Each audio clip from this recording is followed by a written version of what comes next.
The fundamental question we all have in our mind right now is Air India safe? Are these aircraft safe? Are these flights safe? Are they checking enough? Are they doing their homework? Are they following all of the protocol necessary?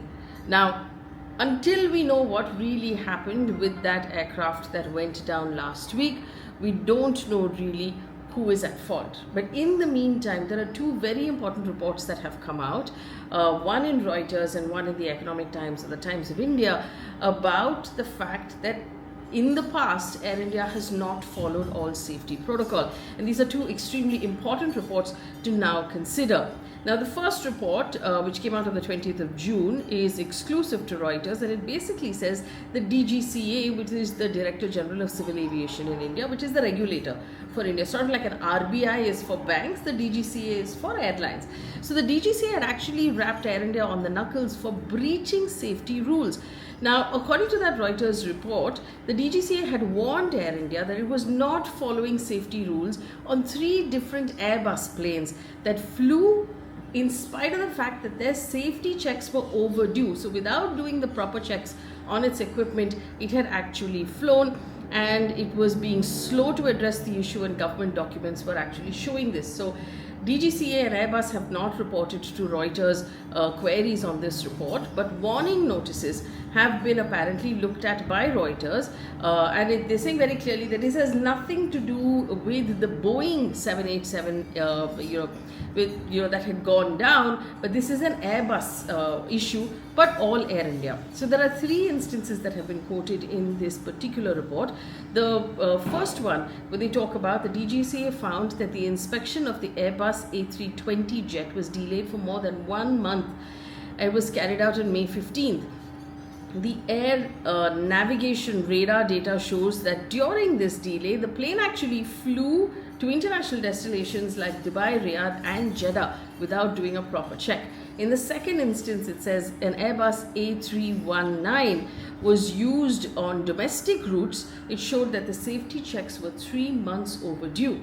And in the third one, the inspection was apparently 2 days late. Now, according to the DGC report, which Reuters has quoted, it says, in the above cases, it indicates the aircraft was operated with expired and unverified emergency equipment, which is a violation of the standard of airworthiness and safety requirements. Now, Air India failed to submit timely compliance responses to these problems that were raised by the DGCA, further evidencing weak protocol and oversight. So basically what it's saying is that there are checks that need to be done at a periodical fashion.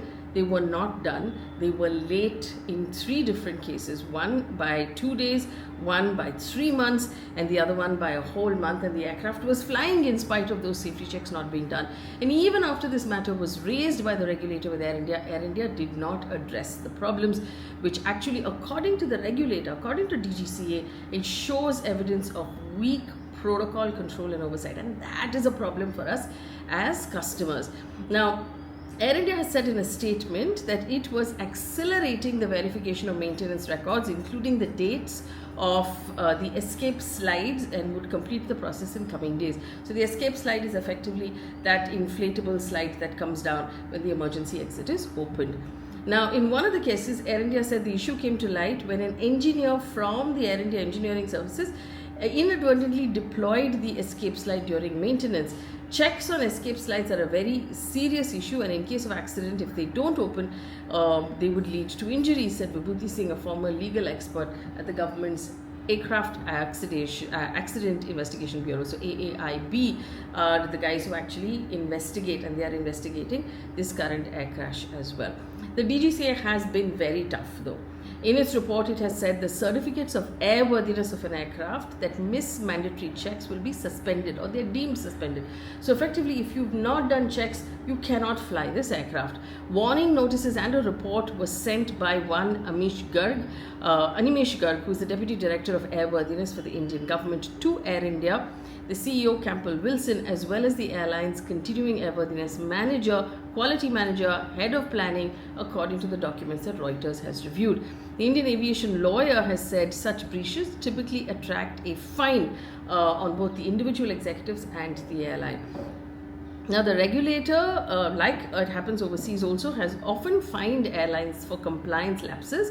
Apparently, the Indian Aviation Minister, the Junior Aviation Minister, told Parliament that 23 instances of lapses, safety violations in the last 1 year were fined across airlines, and of those 23, 12 were either Air India or Air India Express, including one case where there was unauthorized entry into the cockpit, which was the biggest fine for Air India of $127,000. And there was also another fine for insufficient oxygen on board during the flight to San Francisco. In its report, the DGCA has also said that Air India aircraft checked by officials had outdated registration paperwork. Air India told Reuters that all but one of its aircraft complied with this requirement, and this poses no impact to any safety.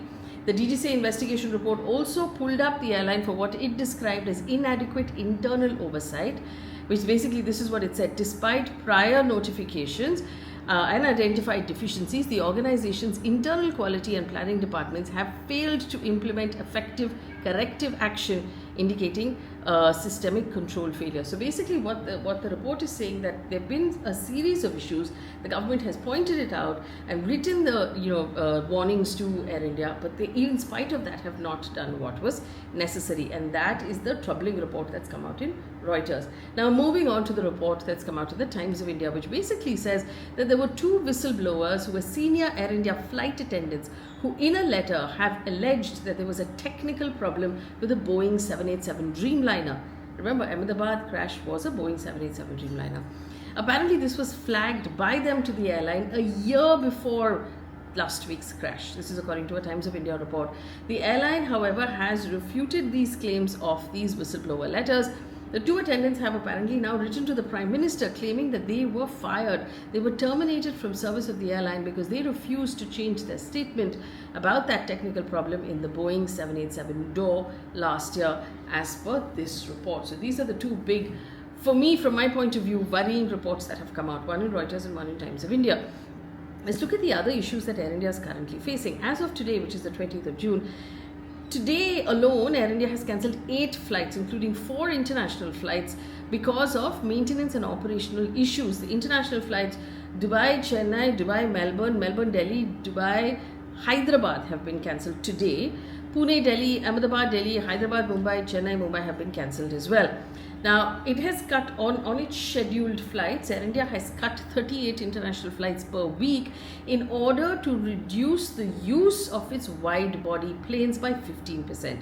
Now, this is what it has said. It has said it will cut 38 international flights per week, suspend services on 3 overseas routes between June 21st and July 15th, with the objective in order to reduce flights in 18 routes and restore schedule stability and minimize last-minute inconvenience. Hang on. Why does it take a massive plane crash for you to do this? And why was your schedule already unstable? And does this suggest that in order to properly check and maintain your aircraft, you need to fly it less? So are you overworking your aircraft? Are you overworking your staff? And is there an issue with the way it was functioning up until now, that post this crash that you've suddenly decided that you're going to cancel, you're going to reschedule, you're going to change the way you operate? Because that really leaves some glaring questions about how this airline is being operated. What is Air India saying in its statements? As of yesterday, Air India CEO Managing Director Campbell Wilson sent a message to all frequent flyers. It went out to like a lot, and including staff and family of staff, and it said that as a confidence building measure, the airline is elected to continue enhanced pre-safety checks on its Boeing 787 fleet. As an added measure, its Boeing 777 aircraft for the time being. So why weren't these safety checks being done already? Why did it take an air crash to do this?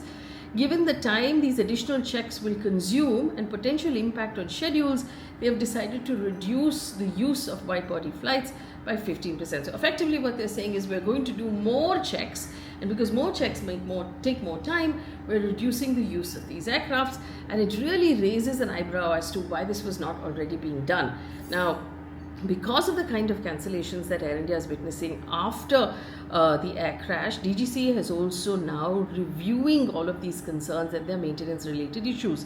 Now, I want to point out to you that after doing an entire check, the DGCA has said very clearly that it has not found any problem with its safety standards in Air India, especially the Boeing 787 fleet.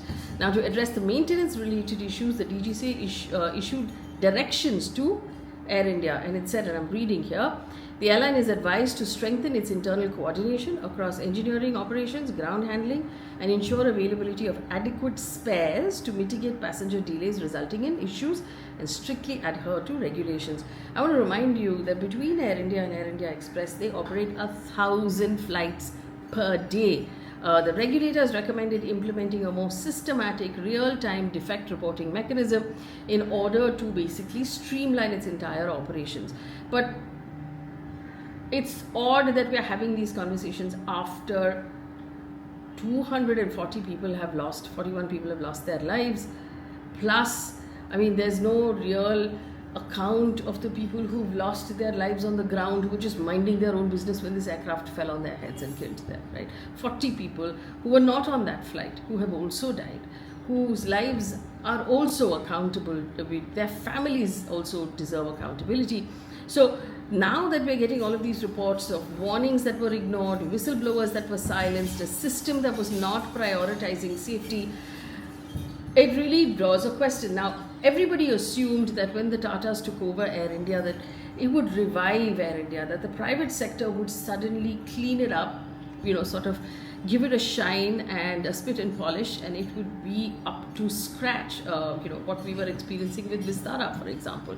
But it seems like there's been a massive opportunity miss here by the Tatas, because what we're hearing now is lack of transparency, lack of accountability, and also red flags that were completely being ignored. The families of the people who died in the Ahmedabad crash deserve better. They deserve answers. They deserve accountability.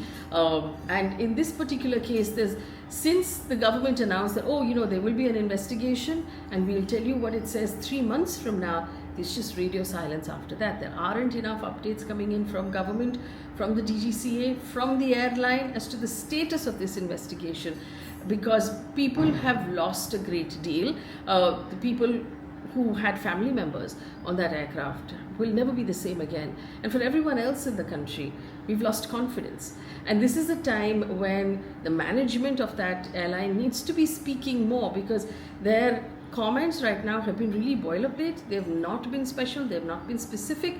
They're not telling us exactly what happened. They need to communicate with us more clearly.